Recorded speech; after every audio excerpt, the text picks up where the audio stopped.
Bismillahirrahmanirrahim. Assalamualaikum warahmatullahi wabarakatuh. Nama diberi Nurhibah binti Muhammad Nordin, nombor metrik 054690. InsyaAllah kumpulan saya akan membentangkan berkaitan isu-isu dalam undang-undang keluarga di Malaysia. Baiklah, secara pengenalannya, di mana kita ketahui undang-undang akan wujudnya di setiap negara. Jadi, setiap undang-undang dan sistem perundangan secara universalnya mempunyai tujuan dan matlamat yang utama, iaitu menyediakan peraturan yang mesti dipatuhi oleh setiap dan semua ahli masyarakat yang tinggal ataupun berada di situ, dengan cara mereka menetapkan standard ataupun batasan dalam setiap aktiviti yang dilaksanakan. Jadi dalam perbahasan kami kali ini, kami akan berfokuskan kepada undang-undang keluarga di Malaysia. Jadi antara aspek-aspek yang ditekankan dalam undang-undang keluarga di Malaysia ini adalah pertama sekali perkahwinan, perceraian dan rujuk, serta perkara-perkara yang berkaitan dengan kedua-duanya. Termasuklah penyelesaian konflik rumah tangga, penyelesaian tuntutan hak suami isteri selepas perceraian berlaku, serta hak penjagaan anak-anak yang disebut sebagai hadanah. Jadi di setiap negeri di Malaysia ini mempunyai undang-undang keluarga yang tersendiri yang mana diguna pakai di negeri berkenaan sahaja. Baiklah, seterusnya saya akan menerangkan berkaitan definisi dan konsep undang-undang atau istilah undang-undang daripada perspektif barat dan juga perspektif Islam. Jadi daripada perspektif barat dahulu kita lihat penggubal dan autoritinya ialah manusia. Sumber asasnya ialah akal, empirikal dan juga budaya masyarakat setempat.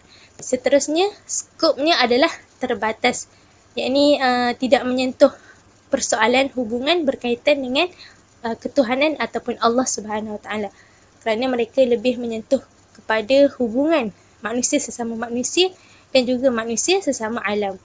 Dan undang-undang menurut perspektif barat ini tidak berupaya memberi keselamatan dan juga kesejahteraan kepada manusia sejagat. Baiklah, seterusnya menurut undang-undang menurut perspektif Islam. Penggubal dan autoritinya ialah Allah Subhanahu Wa Taala dan manusia adalah sebagai pelaksana undang-undang tersebut. Wahyu adalah sumber asas kepada pembentukan hukum Islam. Akal dan empirikal adalah sebagai pelengkap dalam melaksanakan undang-undang tersebutlah.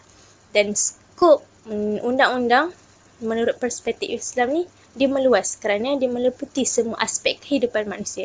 Undang-undang menurut perspektif Islam ni akan menyentuh hubungan antara semua pihak, tidak termasuklah manusia sesama Allah, yakni Tuhan, manusia sesama manusia dan juga manusia sesama alam.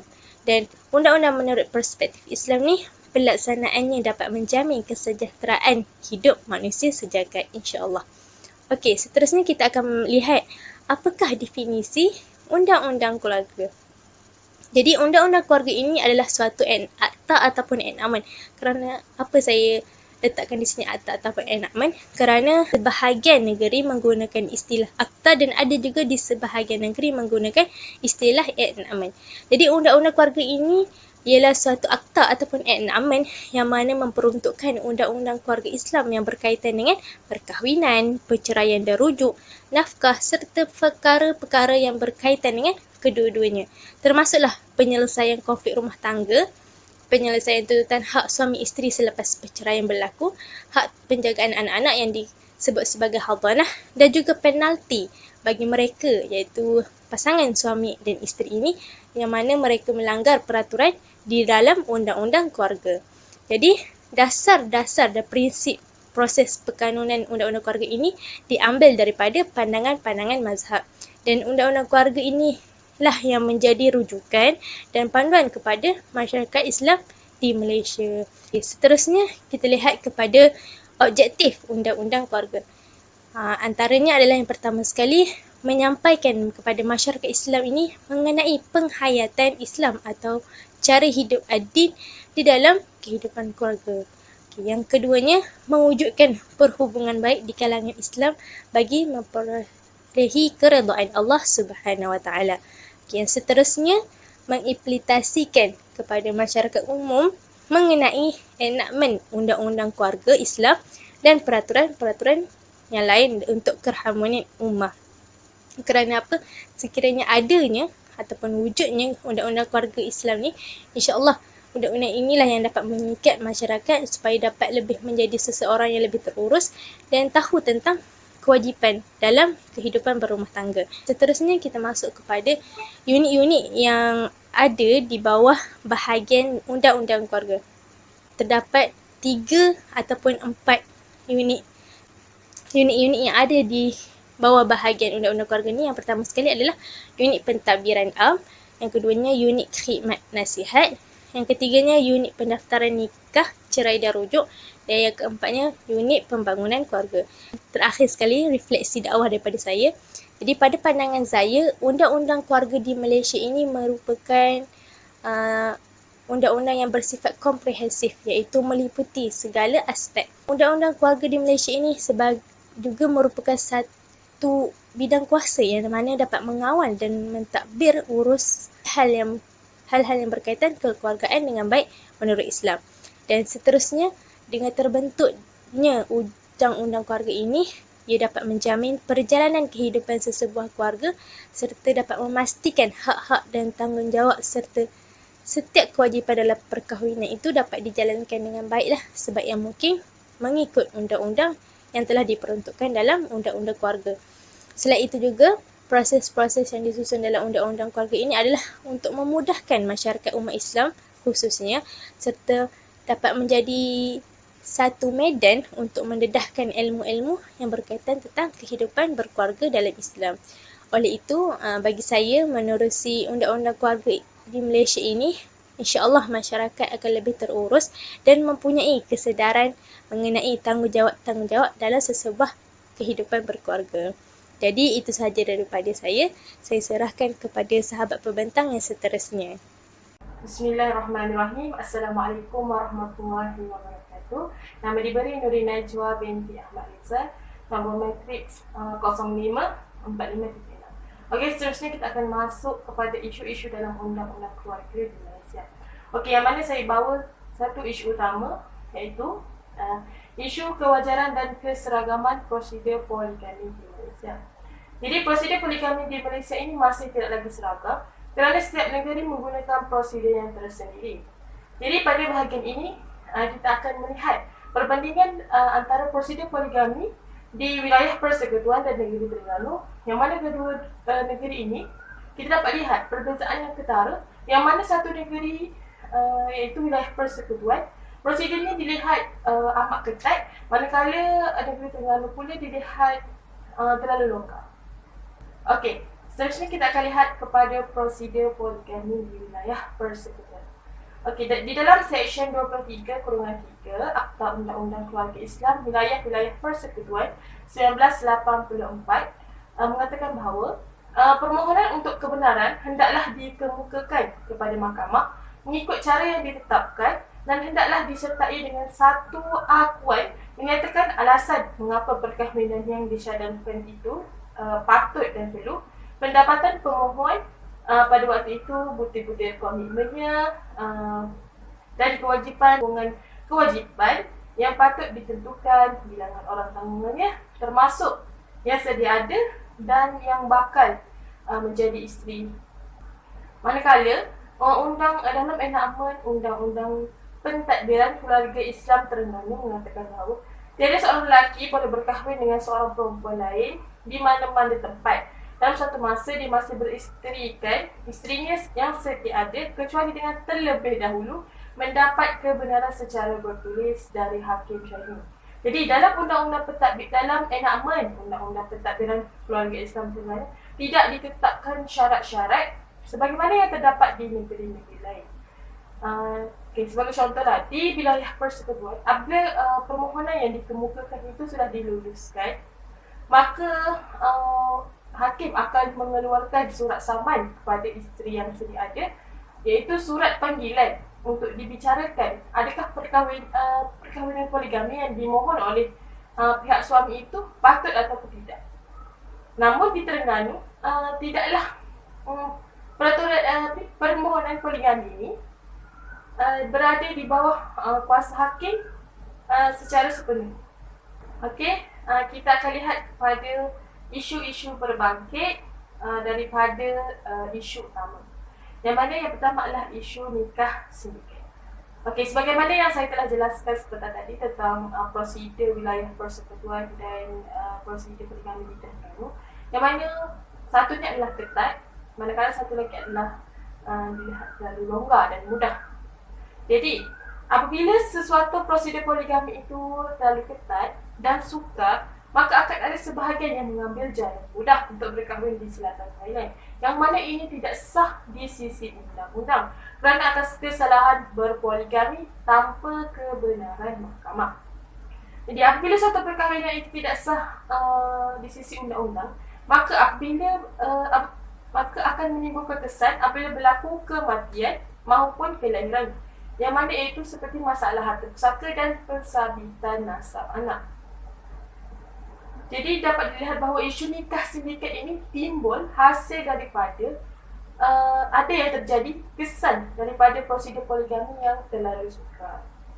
Berkaitan dengan isu pengabaian nafkah pula, ia adalah masalah yang timbul apabila prosedur poligami yang ditetapkan adalah terlalu longgar dan mudah. Ini adalah kerana kelulusan poligami itu hanya sekadar mengemukakan permohonan dan dinilai oleh hakim dan mahkamah syariah secara total tanpa syarat dan peraturan secara formal yang dinyatakan dalam undang-undang negeri tersebut. Namun, saya ingin menegaskan bahawa isu pengabaian nafkah ini bukan sahaja berlaku dalam perkahwinan poligami sahaja, namun ia turut berlaku dalam perkahwinan monogami yang mana ini berpunca daripada sikap dan peranan si suami itu sendiri. Okey, seterusnya refleksi dakwah. Isu kewajaran dan keseragaman prosedur poligami di Malaysia ini dilihat ketara antara negeri wilayah persekutuan dan Terengganu, yang mana satunya sangat sukar dan ketat dan satu lagi tidak sukar dan longgar. Namun peraturan dan undang-undang yang diguna pakai ini mempunyai kelebihan dan kelemahan masing-masing. Jika peraturan itu dilihat terlalu ketat, maka akan ada sesetengah pihak yang mengambil jalan mudah dengan nikah sindiket. Jika terlalu longgar dan mudah pula, dilihat berlaku isu-isu berbangkit seperti isu pengabaian nafkah isteri dan anak, yang mana ianya juga boleh membawa kepada perceraian. Oleh itu dilihat perlunya kepada usaha untuk memperkasa dan menyeragamkan undang-undang dengan menilai kewajaran undang-undang. Usaha untuk menilai semula kewajaran prosedur poligami yang dilihat terlalu ketat dan menimbulkan isu-isu negatif yang lain dilihat sangat perlu untuk mengelakkan isu seperti nikah sindiket bertambah parah, yang mana ini juga memberi kesan jika perkahwinan itu tidak sah di sisi undang-undang yang akan menimbulkan masalah berkaitan harta pusaka dan pensabitan nasab. Begitu juga perlu dalam menyeragamkan undang-undang untuk mengelakkan masyarakat keliru dan mengambil jalan mudah. Namun, ini sebenarnya adalah satu kesalahan undang-undang dan boleh dikenakan hukuman penalti. Sekian sahaja daripada saya serahkan kepada rakan pembentang yang seterusnya. Assalamualaikum warahmatullahi wabarakatuh. Nama Tuan Nur Rashidah binti Tuan Muhammad Tamizi. Seterusnya saya akan membentangkan tentang cadangan penyelesaian bagi isu undang-undang keluarga. Di sini saya menyatakan 3 cadangan penyelesaian, iaitu yang pertama adalah mengadakan literasi pendidikan undang-undang keluarga. Literasi pendidikan undang-undang keluarga ni amatlah penting untuk dilaksanakan kerana ia dapat memberi kefahaman dengan mendedahkan perkara yang berkaitan dengan perundangan keluarga Islam. Jadi pihak yang terlibat juga perlulah memperbanyakkan program celik perundangan, kempen dan seminar di media masa. Hal ini kerana kebanyakan golongan terutama wanita, mereka ini kurang berpengetahuan dari segi kekeluargaan, apatah lagi yang berkaitan dengan undang-undang keluarga. Jadi mereka ini lebih memilih untuk mendiamkan diri jika berlaku sesuatu isu seperti nusyuz dan sebagainya, sedangkan mereka ini mempunyai hak untuk membuat aduan dan mereka juga menyangka bahawa prosedur mahkamah ini adalah agak rumit. Yang kedua adalah menghadirkan diri ke pejabat agama daerah yang berhampiran. orang awam yang mempunyai isu ataupun masalah dalam kekeluargaan, mereka ini dapat disarankan untuk menghadirkan diri ke pejabat agama daerah yang berhampiran bagi mendapatkan khidmat runding cara, iaitu dengan mengisi borang permohonan runding cara bagi membantu menyelesaikan masalah yang dihadapi. Individu ataupun orang awam yang mempunyai masalah ataupun kekangan untuk menghadirkan diri ke pejabat agama, mereka dapat membuat aduan tersebut secara atas talian, iaitu melalui email. Yang ketiga, penyemakan semula kerelevanan undang-undang keluarga di Malaysia. Undang-undang keluarga di Malaysia ni disarankan untuk melakukan semakan semula bagi memastikan undang-undang tersebut sesuai dengan masalah yang dihadapi oleh orang awam agar mereka ini mendapat hak yang sepatutnya. Hal ini kerana terdapat suatu isu itu di mana seorang wanita yang berkahwin dengan warga asing dan terpaksa mengikut suaminya untuk tinggal di luar negara, dan jika wanita tersebut dalam keadaan syarat mengandung, mereka ini terpaksa pulang ke Malaysia untuk mendapatkan kewarganegaraan bagi anak tersebut. Hal ini agak rumit bagi pasangan tersebut kerana terdapat pelbagai prosedur yang perlu dilakukan bagi mendapatkan kewarganegaraan itu. Jadi disebabkan hal itu, Mahkamah Tinggi telah mengambil keputusan dengan memberi kelonggaran atau memberi kelonggaran kepada pasangan sedemikian, iaitu dengan membenarkan kewarganegaraan secara automatik kepada anak yang terpaksa lahir di luar negara. Jadi mana-mana ibu ataupun wanita yang tinggal di luar negara dan melahirkan anak di luar negara, anak tersebut secara automatik akan mendapat kewarganegaraan Malaysia. Jadi selain itu, undang-undang keluarga di Malaysia ini juga adalah berbeza di seluruh negeri. Jadi adalah disarankan bahawa undang-undang keluarga tersebut dapat diselaraskan dan juga diseragamkan di seluruh Malaysia supaya undang-undang tersebut sama dan wajar untuk dilaksanakan ke atas orang awam. Okay, dari sudut refleksi dakwah, dari sudut pandang seorang pendakwah, terdapat pelbagai pendekatan dakwah yang boleh dilakukan, sama ada dakwah bil lisan, dakwah bil hal, dakwah bil kitabah dan juga sebagainya untuk menyelesaikan sesuatu isu yang dihadapi oleh orang awam.